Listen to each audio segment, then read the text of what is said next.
Hi Mark, I am Kiwi. My number is 31. I am freshman. Today the title is Connected but Alone. The speaker is Sherry Turkle. Just a moment ago, my daughter Rebecca texted me for good luck. Her text said, "Mom, you will rock." I love this. Getting that text was like getting a hug. And so there you have it. I embody the central paradox. I'm a woman who loves getting texts who's going to tell you that too many of them can be a problem. Actually, that reminder of my daughter brings me to the beginning of my story, 1996, when I gave my first TED Talk. Rebecca was 5 years old and she was sitting right here in the front row. I had just written a book that celebrated our life on the internet, and I was about to be the cover of Very magazine. In those handy days, we were experimenting with chat rooms and online virtual communities. We were exploring different aspects of ourselves, and then we unplugged it. I was excited, and as a psychologist, what excited me most was the idea that we would use what we learned in the virtual world about ourselves, about our identity, to live better lives in the real world. Now, fast forward to 2012. I'm back here on the TED stage again. My daughter's 20. She's a college student. She sleeps with her cell phone, so do I. And I've just written a new book, but this time it's not one that will get me on the cover of Viral magazine. So what happened? I'm still excited by technology, but I believe, and I'm here to make the case, that we're letting it take us a place that we don't want to go. Over the past 15 years, I've studied technologies of mobile communication, and I've interviewed hundreds and hundreds of people, young and old, but their plug-ins in lives. And what I've found is that our those little devices in our pockets, and so psychologically powerful that they don't only change what we do, they change who we are.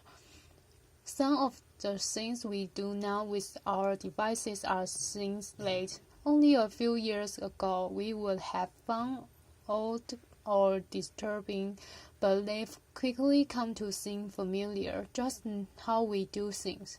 So just to take some quick example, people text or do email during corporate board meetings. They text and shop and go on Facebook during classes, during presentations, actually during all meetings. People talk to me about the important new skill of making eye contact while you are texting laughter. People explain to me that it's hard, but that it can be done. Parents text and do email at breakfast and at dinner while their children complain about not having their parents' full attention. But then these same children deny each other their full attention. This is a recent shot of my daughter and her friends being together while not being together. And we even text at funeral. I studied this. We remove ourselves from our grief or from our reverie, and we go into our phones. Why does this matter? It matters to me because I think we're setting ourselves up for trouble. Trouble certainly in how we relate to each other, but also trouble in how we relate to ourselves and our capacity for self-reflection. We are getting used to a new way of being alone together. People want to be with each other, but also elsewhere, connected to all the different places places that they want to be. People want to customize their lives. They want to go in and out of all the places they are because the things that matters most to them in control over where they put their attention. So you want to go to that board meeting, but you only want to pay attention to the bits that interest you. And some people think that's a good thing, but you can end up hiding from each other. Even as we are all constantly connected to each other. A 50 years old businessman lamented to me that he feels he doesn't have colleagues anymore at work. When he goes to work, he doesn't stop by to talk to anybody.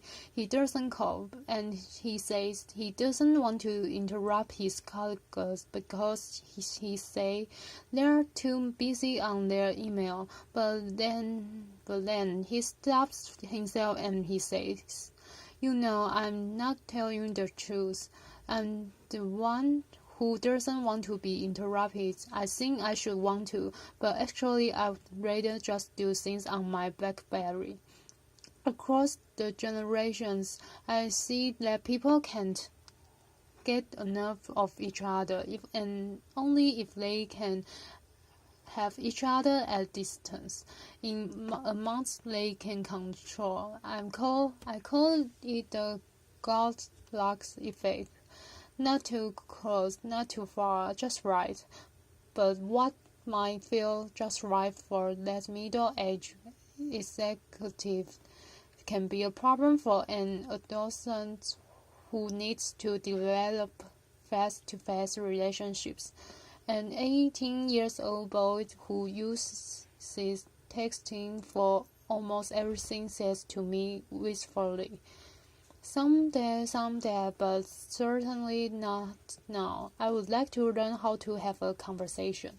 When I ask people what's wrong with having a conversation, people say, "I'll tell you what's wrong with having a conversation. It takes place in real time and you can't control what you are going to say. So that's the bottom line. Texting, email, posting, all of these things let us present the self as we want to be. We get to edit, and that means we get to delete, and that means we get to retouch the face, the voice, the flesh, the body. Not too little, not too much, just right.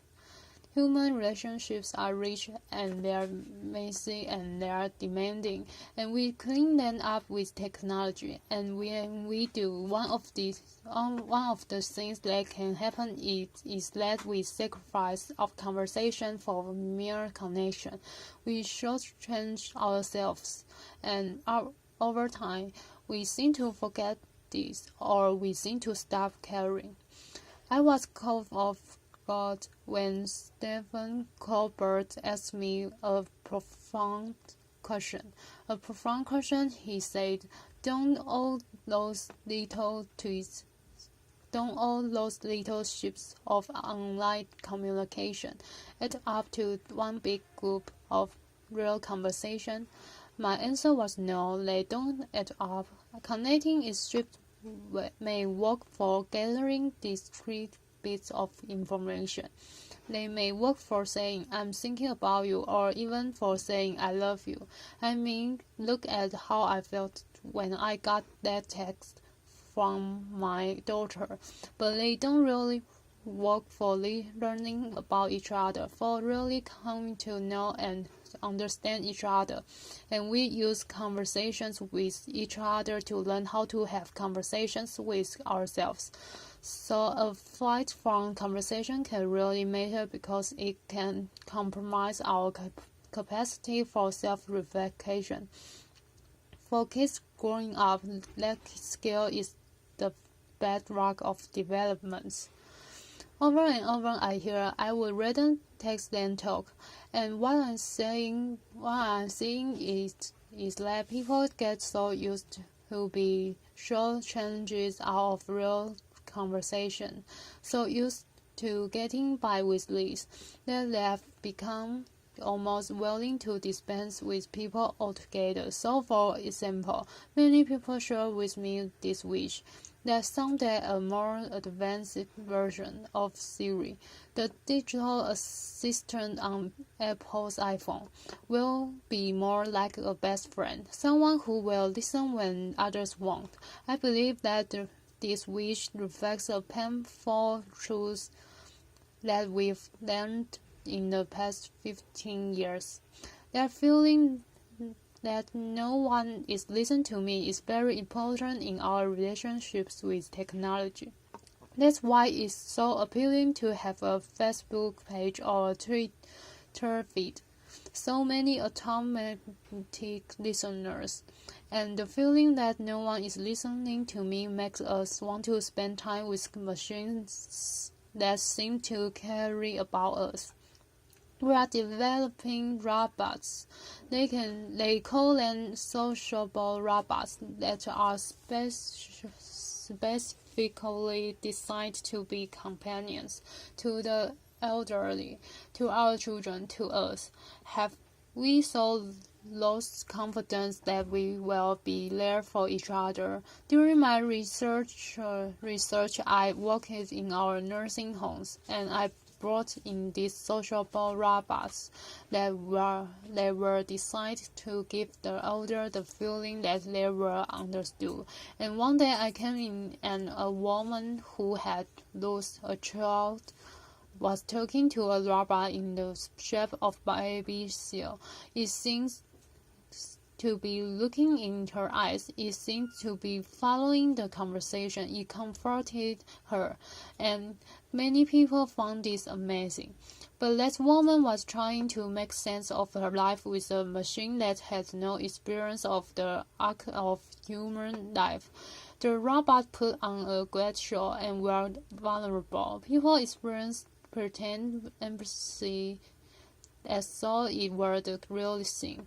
So during that moment, when that woman was experiencing that pretend empathy, I was thinking that robot can empathize. It doesn't face days. It doesn't know life. And as the woman took comfort in her robot companion, I didn't find it amazing.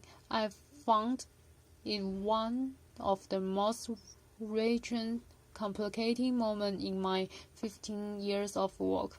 But when I stepped it back, I felt myself at the cold, hard center of perfect storm. We expect more from technology and less from each other, and I ask myself, why have things come to this? And I believe it's because technology appeals to us most where we are most vulnerable. And we are vulnerable, we are lonely, but we are afraid of intimacy. And so from social networks to social robots, we are designing technologies that will give us the illusion of companionship without the demands of friendship. We turn to technology to help us feel connected in ways we can comfortably control, but we are not so comfortable. We are not too much in control.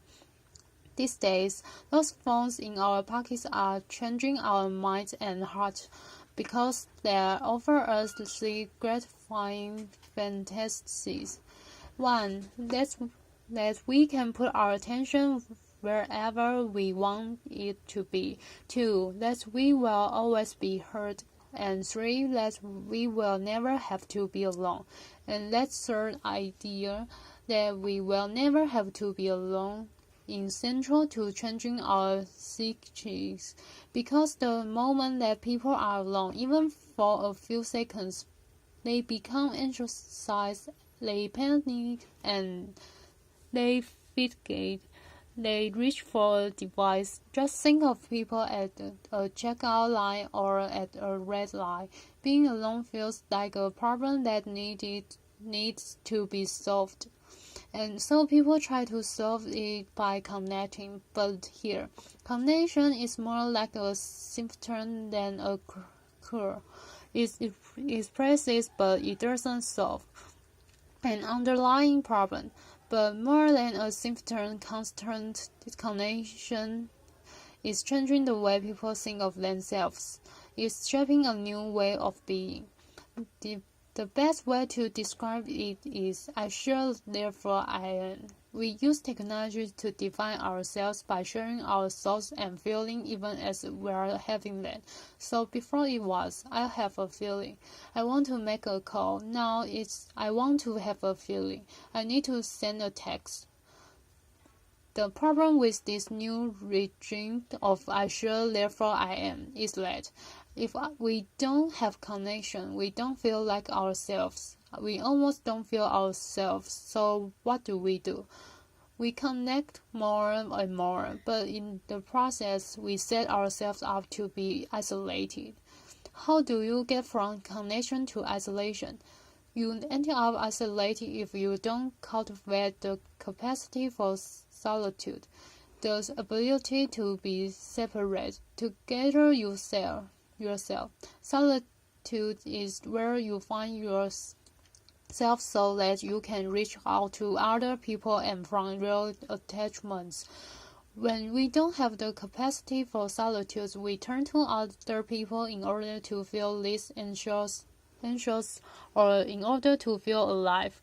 When this happens, we are not able to appreciate who they are. It's as so we are using them as spare parts to support our fragile sense of self. We slip into thinking that always being connected is going to make us feel less alone, but we're at risk, because actually it's the opposite that's true. If we are not able to be alone, we are going to be more lonely, and if we don't teach our children to be alone, they are only going to know how to be lonely. When I spoke at TED in 1996, reporting on my studies of the early virtual communities, I said, those who make the most of their life on the screen come to it in a spirit of self-reflection, and that's what I'm calling for here. Now, reflection and more than that, a conversation about where our current use of technology may be taking us, what it might be costing us. We're smitten with technology and we're afraid, like young lovers, that too much talking might spoil the romance. But it's time to talk. We grew up with digital technology and so we think it as all grown up, but it's not. It's early days. There is plenty of time for us to reconsider how we use it, how we built it. I'm not suggesting that we turn away from our devices, just like we develop a more self-aware relationships with them, with each other and with ourselves. I see some first steps. Start thinking of solitude as a good thing. Make room for it. Find ways to demonstrate this as a value to your children. Create sacred space at home, the kitchen, the dining room, and reclaim them for conversation. Do the same thing at work. At work, we are so busy communicating that we often don't have time to think. We don't have time to talk, but the things that really matter. Translate.